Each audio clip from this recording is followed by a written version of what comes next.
when it comes to the predictions of where Ether can go and how it's utilized and where it could be from a price perspective, like what's your thoughts on that, on where Ether could go from a place of value?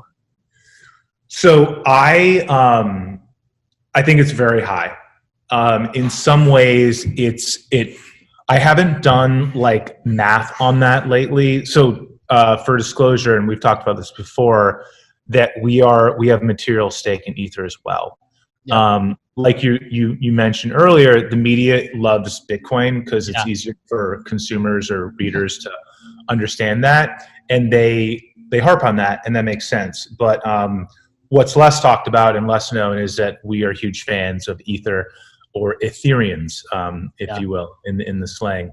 So look, I think Ether has tremendous capabilities because Bitcoin's digital gold, right? It's sort of moving value from A to B, and there doesn't seem to be a huge appetite in the community to experiment or sort of screw it up, right? It's like, we've got a good thing going.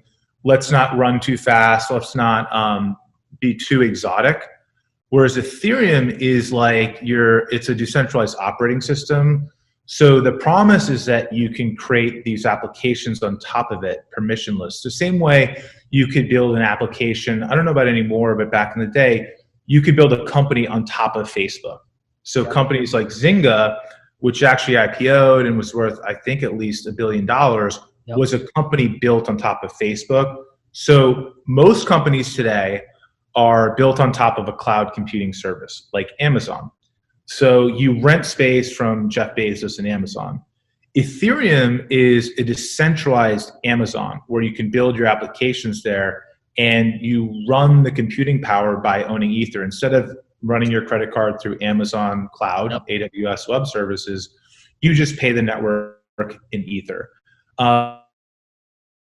It's not centralized. It's not a company. It's a centralized network, and you can you could create decentralized Twitter on it. You could create decentralized Facebook, decentralized whatever.